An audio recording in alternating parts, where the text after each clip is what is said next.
هلا منيح تمام.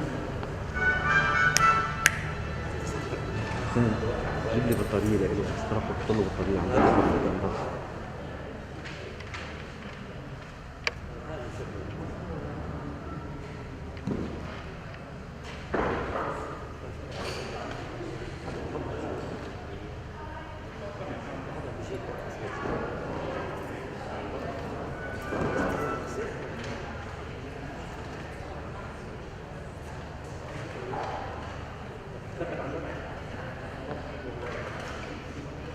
أحسن هيك. وينه كمان؟ ما بعرف. شغالين.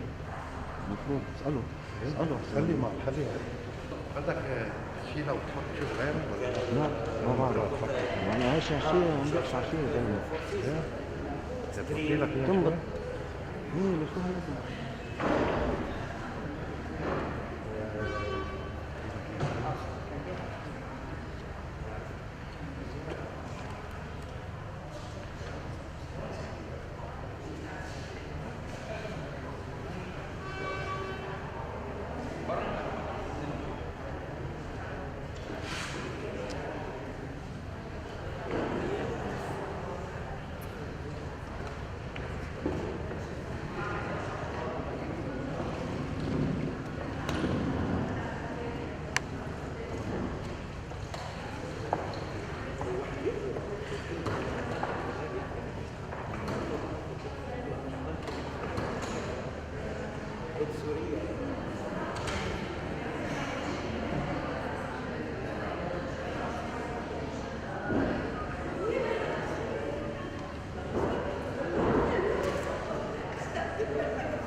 Yes, Layla, nice to see you in person, not on the screen.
Very good.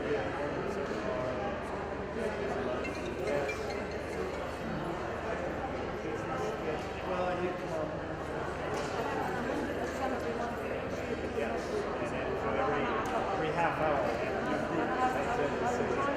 It is. It's very good.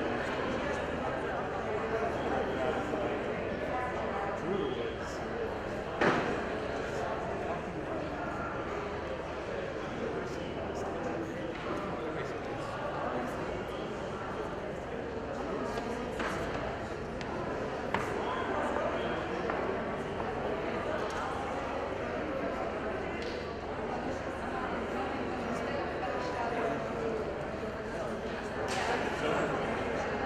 سربل بلش بلش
one-handed mask removal has become easy.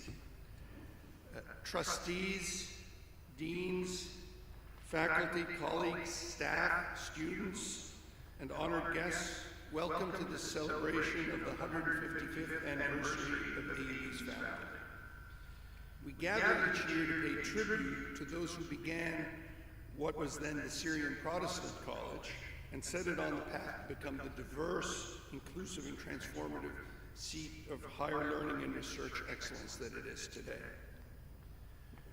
One thing that was true in 1866 and remains true today is that philanthropy is a key element in our success. From the original donors who made opening this university a possibility, the Dodges, Blisses, and others, to the generous thousands who help support us today. To celebrate this long history of philanthropic support, AUB organized its first Giving Day on Founders Day in 2018. Now, after a hiatus due to the pandemic and other crises, we are again celebrating Giving Day and are asking our alumni and friends around the world to help support this vital institution and our ongoing mission to serve. This year, we're also marking the 100th anniversary of AUB admitting women to its classes, diplomas, and degrees. Although our founders imagined only male students and faculty, the principles upon which the university was founded pointed towards inclusion, as can be seen in the oft-quoted passage from Trustee William Dodge's speech upon laying the cornerstone of College Hall in 1871, when he said, "This college is for all conditions and classes of men." Some 50 years later, as society was coming around to the idea that women should be considered equal members of society, the trustees of this university took the momentous and historic decision to allow women to apply for admission to regular degree programs. As I noted in the most recent president's perspective, it took the Ivy League and the other great Western universities almost half a century to follow our lead, by which time AUB had already educated female diplomats, educators, nurses, physicians, writers, and other trailblazers. Having launched the Middle East's first nursing school in 1905, AUB opened its doors in 1921 to brave, creative, and groundbreaking women in every field of enterprise. The first generations of AUB alumni included the influential advocate for women's rights, Anbar Salam, founders of the transformative Al-Ahliya School, Wadad and Salma Maqdisi, and Angela Jourdaq, who became Lebanon's first woman diplomat and helped author the UN Charter on Human Rights. A few decades later, the irrepressible Ghada al-Samman would become one of the boldest and most fearless writers in the Arab world, and after that, groundbreaking architect Zaha Hadid would become the first woman to ever claim architecture's prestigious Pritzker Prize. All these women were AUB alumni. Certainly, they were determined to blaze trails that few others could see at the time, much less attempt. But perhaps they also shared a sense of confidence and empowerment, not only from their diverse upbringings in various countries across the region, but from their matriculation at the American University of Beirut, a space where their confidence was grown and their ability to see and seize opportunities was reinforced. And we have seen that for generation after generation of women. A strong thread links these remarkable women who I mentioned with newer generations. In modern times, AUB has nurtured great female biological scientists as diverse as the world-renowned neurogeneticist Huda Zuhbi and the great bone metabolism researcher Ghada al-Hajflayhan. We have exceptionally accomplished chemists who work in such different fields as Najat Saliba and Lara Halawi, and we have the great epidemiologist Abla Mahyosabai, who, like Najat Saliba, were both remarkably named laureates of the prestigious L'Oreal UNESCO for Women in Science Awards in consecutive years. We also have many initiatives centered on equality and inclusion, such as CIBL, the Center for Inclusive Business and Leadership for Women, that is actively working to promote equity in the MENA workplace. Currently, a plethora of women occupy senior leadership roles at AUB, including deanships, chairships, and senior administrative posts. I'm also confident that women will be among the leading contenders to succeed to AUB's presidency when my own term ends. And no, this is not speculation announcing my retirement, far from that. While acknowledging the long road traveled, we must acknowledge the equally arduous path ahead before true gender equality at AUB can be achieved and celebrated. Toward that end, 6 years ago, we launched the first presidential task force on the lives and careers of women faculty, which was led by Huda Zreh and Huwaid al-Harithi, themselves two remarkable women leaders. These exhaustive reports found that much progress had been made, but inequalities remain, and their recommendations are now being followed up on by a standing committee. This year, we celebrate the gains represented by AUB's Co-Ed Centennial, but we also reflect on what still needs to be done here at AUB, which is the theme of this year's Founders Day student essay. Watching our students navigate their way through the pandemic and the confluence of challenges and catastrophes that Lebanon and the world have thrown before them, seeing them grasp opportunities that seemed so unreachable, so impossible just a few short years ago, to graduate full of life, confidence, faith, and determination is a powerful reminder of hope for us. That and the essays that placed at the top of the competition, that one of which you will hear today, remind us that she will continue to have life and have it more abundantly. At AUB, at least, hope continues to spring eternal despite the considerable odds. So before we hear from the keynote speaker today, the incomparable Sheikha Altaf Sabah, I have the honor to present the three prize-winning student essayists who were asked to reflect on the historical milestone of AUB's Co-Ed Centennial, as well as to discuss the greatest challenges still facing women today, particularly in Lebanon and the Global South, and what the university can do to help address these challenges. First, I'd like to commend and express our profound appreciation to the Essay Selection Committee, who gave their time and expertise to help carry on this Founders Day tradition. Thank you very much.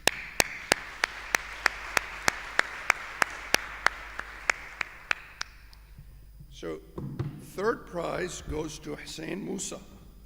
Hussein is a senior at the Faculty of Arts and Sciences, majoring in economics and minoring in Arabic literature. He's the Arabic senior editor of Outlook, a wonderful writer, and ranked first in the Lebanese baccalaureate exams of 2019 in the economics and social sciences section. Hussein's essay casts light on what distinguishes AUB women and how AUB can provide more opportunities to women in and outside of its campus. Hussein, please come to the stage.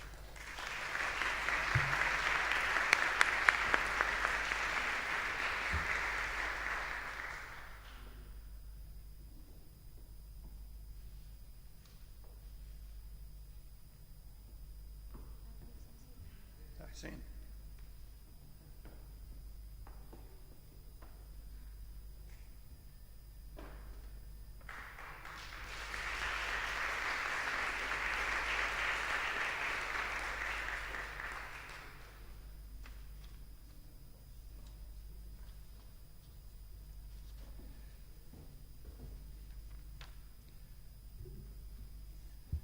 Second prize goes to Yalda Nega. Yalda joined AUB all the way from Afghanistan and is now in her third semester in the Faculty of Arts and Sciences with a view to majoring in political studies. She is one of our outstanding scholars in the transformative Education for Leadership in Crisis program. This is a scholarship program which brings outstanding young women from Afghanistan here. Yalda's insightful essay offers a strong message, particularly at this time, about women, herself, and the powerful role of women in realizing a better tomorrow. Mabruk, Yalda.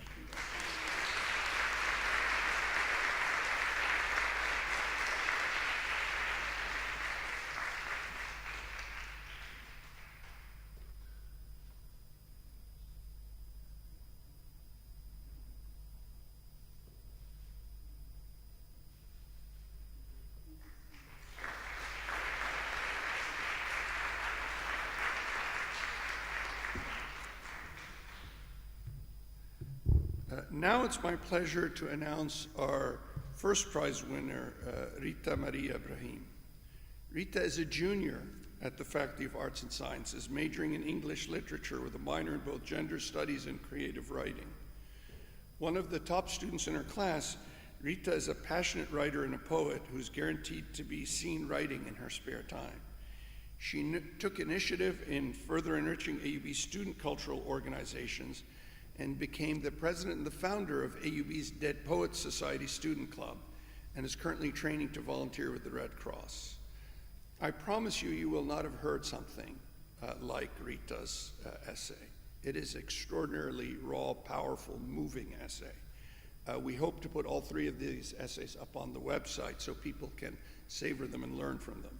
So I'm going to leave you to enjoy this first prize winning essay. Congratulations to all of our creative writers, and thanks to everyone who engaged in this Founders Day tradition.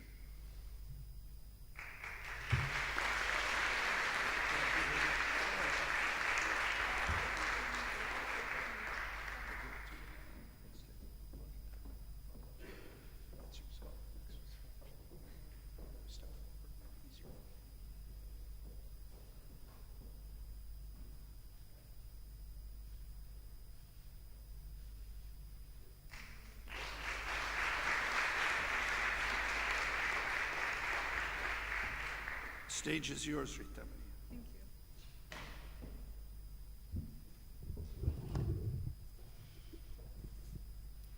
Good morning.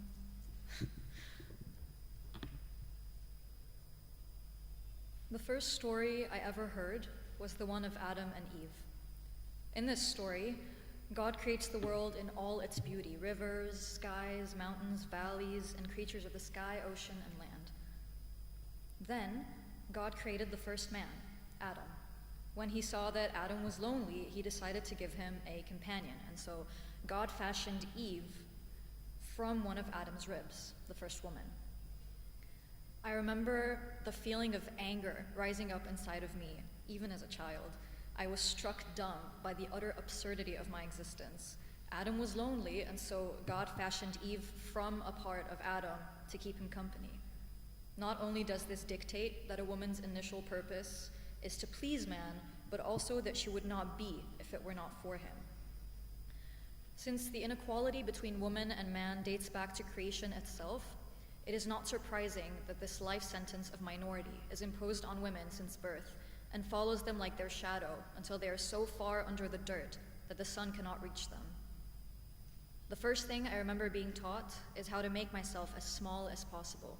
My hair, my legs, my shoulders, my ankles, they are part of me, and they are too much. I am too much.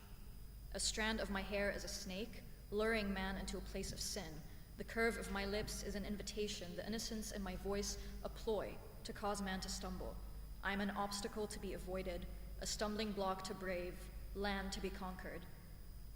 We do not teach men to control themselves, we teach women to minimize themselves, and so the women in my life took it upon themselves to teach me from their experience. Do not walk alone at night. Do not dress provocatively. Do not make your opinions too controversial. Do not raise your voice. Be calm, be poised, be palatable, be conservative of your body and your thoughts. This is to protect you, my mother said. This way you will be safe, she said. And I believed her, so I obeyed. The first time my mother was wrong, I was 12 years old. She said I would be safe and protected if I minimized myself, if I melted into the walls of every room, if I existed quietly, and I did. I tried to. Yet, when I was 12 years old, I was sexually assaulted. For years, I was stunned into silence by shame. I was convinced that it was my fault, that I was too friendly and outgoing, that the dress of my school uniform should have been a little bit more below the knees, that somehow I initiated something, though I did not mean to. Years later, when I gathered the courage to tell my mother what had happened, she treated it like a rite of passage. I'm so happy it was not more than that, she said. It could have been so much worse, she said. The first thing I ever learned about women is that they have always been a minority. They were denied the right to an education, lest they learn to think for themselves. They were made to believe that their lives all lead up to wifehood and motherhood. They were denied work for a while until they were allowed to work for mediocre pay. They had no way of making their own money, at least not enough to support themselves, and so they had no choice but to be dependent on men. Even today, in 2021, especially in Lebanon and the Global South, the gender pay gap is astoundingly persistent, and women are severely underrepresented in governmental, medical, entrepreneurial, and technological industries, since these sectors are considered male-dependent and are therefore male-dominant. Additionally, cases of sexual assault in the workplace are reported daily, as well as cases of female soldier rape, human trafficking of women, raping and/or kidnapping of minors, and murders of girls and women. The first thing I was ever sure of is this: no matter what I do, how I behave, what I think, what I say, I will be objectified, I will be perceived as less, I will be underestimated, I will be all of those things because I am a woman. And so I make it my life's purpose to speak out, to learn and to educate myself and others, to have opinions, to express my liberty to agree and disagree, and to take up as much space as I possibly can. This year, AUB celebrates 100 years of coeducation, a milestone that embodies the will of generations of women that spoke out against all odds and fought for their right to an education. This achievement and its centenary carries a message for women and men both. For women, it is a reminder of how far we have come, an invitation to keep the wheel of advancement and progression turning, and a challenge to do more and to be more in honor of the brave and strong women who have sacrificed so much for us to be here. For men, it is a call to take responsibility, a summons to acknowledge the long road women have walked and are still walking, and a bidding to walk it with them, hand in hand, and to endeavor to make the world a place that knows the worth of women, their ideas, and their glory, a place that welcomes women and admits its need for them. The American University of Beirut, as an institution of higher education in Lebanon, must strive to educate its students on the extent of inequality that women face today, especially in Lebanon and the Global South. Consequently, its students, the husbands, fathers, brothers, and sons of tomorrow, will carry with them the drive to make this world a better place for their wives, mothers, sisters, and daughters. Furthermore, AUB must aim to instill in its students a deep-rooted respect for women by introducing them to the revolutionary women who have changed the course of history. In equating students with these exemplary female figures, AUB encourages its male students to credit women for contributing to making the world a better place in so many fields and aspects, and it inspires women to aspire to dream bigger and to be more against all odds. The acknowledgement of women in history and women today ensures that they are treated better going forward, that they are appreciated and respected, and that they may have life and have it more abundantly. Thank you.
was telling our wonderful organist and chair of pharmacology, my mother, my wife, everyone tries to get me to not miss my cues, but despite the influence of great women, you know, some dogs keep making the same old mistakes.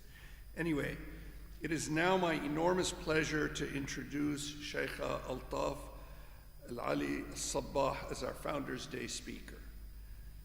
Sheikha Altaf is an inspiring leader, philanthropist, and herself a pioneering AUB alumna with both a bachelor's and a master's degree in anthropology from AUB, BA in 75 and MA in anthropology, BA in 71 and MA in 75.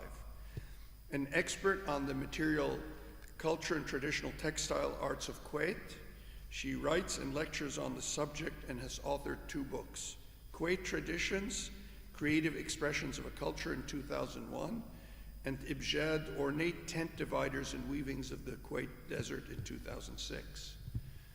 We're honored to have Sheikha Al-Sabbah as a member of the American University of Beirut's International Advisory Council. She's also honorary president of Saddu House, a cultural center and museum in the heart of Kuwait City. In 2017, Sheikha Altaf established the Altaf S. Al-Sabbah Visiting Chair in Women and Societal Development Studies at the Faculty of Arts and Sciences at AUB to empower women and promote gender equity in the region. It's especially poignant to have Sheikha Al-Sabbah, an accomplished scholar, cultural champion, distinguished author, and advocate as our keynote speaker for this Founders Day as we celebrate our co-ed centennial and 100 years of empowering women. Now we'll hear from Sheikha Al-Sabbah, who is speaking on commemorating excellence, celebrating hope and equal opportunity.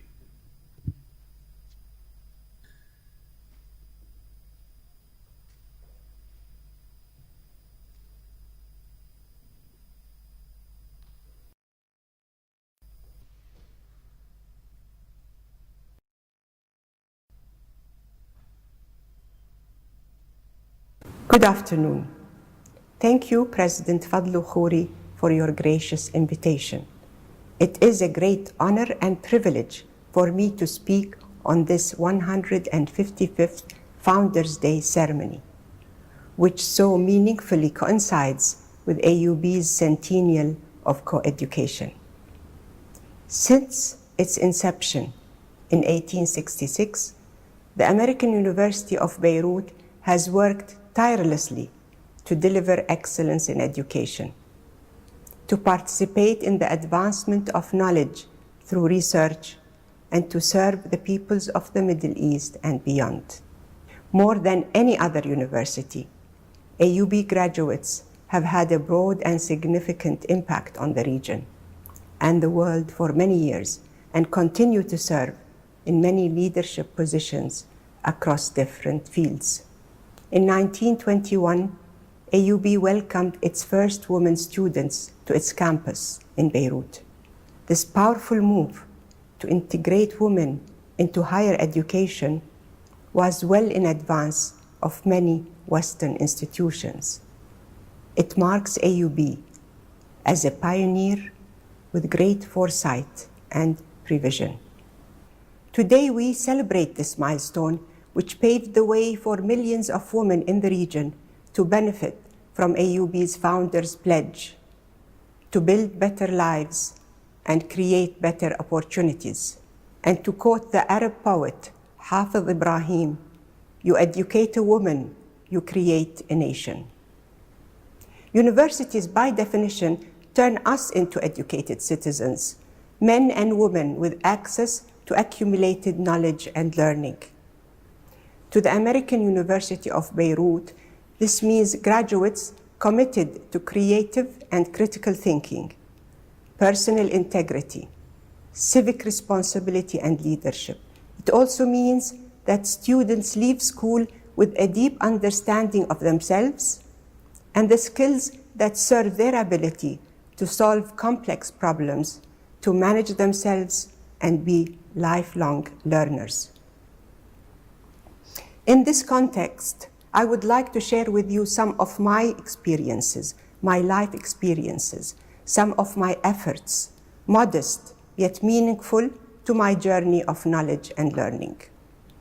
My educational path started very early as a boarding student at the American School for Girls, later renamed the Beirut Evangelical School for Girls.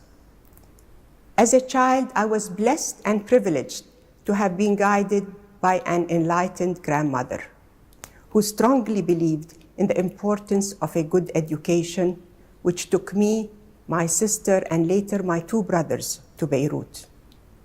It is worth mentioning here that women in Kuwait have usually played silent yet strong roles in society. It is interesting to note Rosemary Saeed Zahlan's observations on this matter in her book, The Making of the Modern Gulf States. Women in the Gulf traditionally enjoy considerably more involvement in day-to-day activity than many of their sisters elsewhere in the Arab world.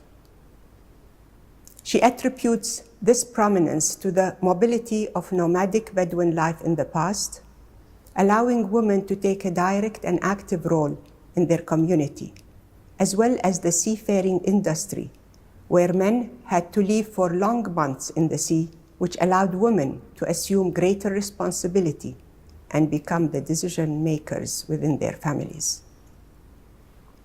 After high school, I joined AUB and remember vividly the enthusiasm of my freshman year, participating in several student organization and voluntary groups. In my sophomore year in 1970, I was elected president of the WSO, AUB's Women Student Organization. I had the advantage of working with a vibrant, energetic group of young women from different nationalities and cultures that enhanced my personal development and creative productivity. Anthropology, very briefly, is the study of what makes us human.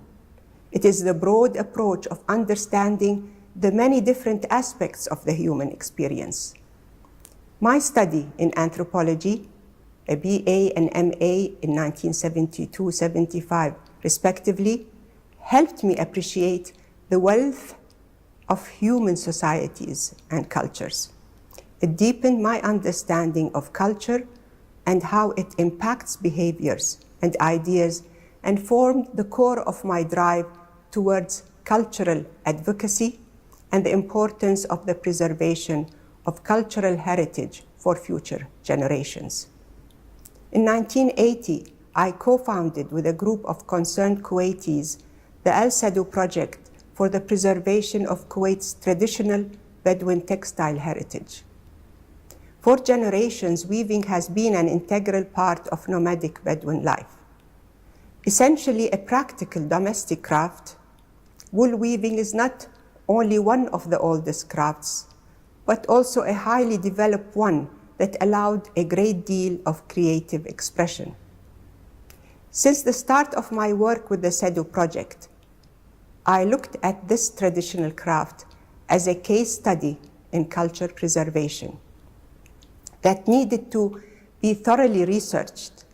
I kept open collaborative efforts with Kuwait University, where I had earlier been a teacher at the Department of Sociology and Anthropology. We coordinated together several open study days that energized the need to seriously preserve this craft as well as all pertaining culture traditions. Working with artisans led me to discover deep narratives of life and meaning. My day-to-day work with women weavers, which spanned more than 40 years, allowed me more access to the stories of their daily life, their ability, competence, and creative visions. In my books, as well as several research papers, I was passionate to present, besides the cultural contexts of these age-old textiles, the artistic and emotional language of the weavers who created them. I believe the qualitative process of exploring in depth the whys and hows of human culture, behavior, and expression during my years of study at AUB guided my later research and documentation endeavors in the field of material culture. The deep human connection and empathy that grew between me and the weavers over the years is part nurtured by my academic learning, part genetics, an inherited trait I value and cherish. Last week, we celebrated the 30th anniversary of the Al Sadu Cooperative Craft Society, a collective of master weavers, art teachers, textile artists and enthusiasts, all members and stakeholders, which was developed and established in 1991 to cement the continuity of the Al Sadu project after the Gulf War. As a persistent, passionate founder, I'm happy to have helped continue the Sadu project's objectives in safeguarding and sustaining this traditional art as a contemporary cultural identity and expression. In 2017, the curriculum development of the art of Sadu weaving has been launched and submitted to the UNESCO's ICH as best practices for safeguarding a craft. Al Sadu, this ancient art form, has now been accepted within the art curriculum of the schools of the Ministry of Education in Kuwait to be taught and passed on to future generations.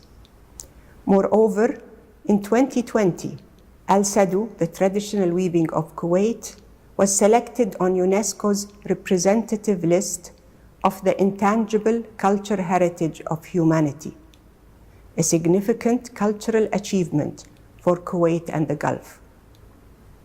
These small efforts in my journey of learning, these meaningful efforts, have turned into significant achievements on a personal level, a national level and international level, for which I am grateful and proud. At this moment, we are witnessing two milestone occasions: the centennial of co-education and the resilience of AUB's strong educational vision that will see the opening of two campuses over the next 12 to 24 months, one to the west and one to the east. Two new campuses that will allow further the interchange of knowledge, foster the spirit of inclusion and human connection with the main campus in Beirut. Today, AUB has its first woman vice president, Mary Jaber Nashar, 3 women academic deans, and more than half of the student body consists of women. In Kuwait, over the past years, we saw several significant achievements for women. Kuwait University had its first woman president in 1993. In that same year, we had Kuwait's first woman ambassador, Nabila Al-Mulla, who is as well an AUB alumni. In 2004, 4 women were elected to the national parliament. Despite the many challenges that still face the Arab world and women in particular, I see the potential for reform to be through education and academic scholarship. In many Arab and Gulf countries, women's studies have become a part of the state-building agenda, where education continues to contribute to building just and inclusive societies. I truly believe that teaching women's studies is one of the major drivers for social change in any society. For that purpose, I supported in 2018 the establishment of a visiting chair in Women and Development Studies at AUB, where the high scholarly context, diverse and enlightened dialogue can foster further change and development. To all the young men and women students at AUB, you are in one of the most distinguished educational institutions in the Arab world and beyond. Take advantage of this great opportunity. Maximize your human values and capabilities. Realize your intellectual potential. Aspire to be inspired. And in the words of Mahatma Gandhi, be the change you wish to see in the world. Thank you, and God bless you all.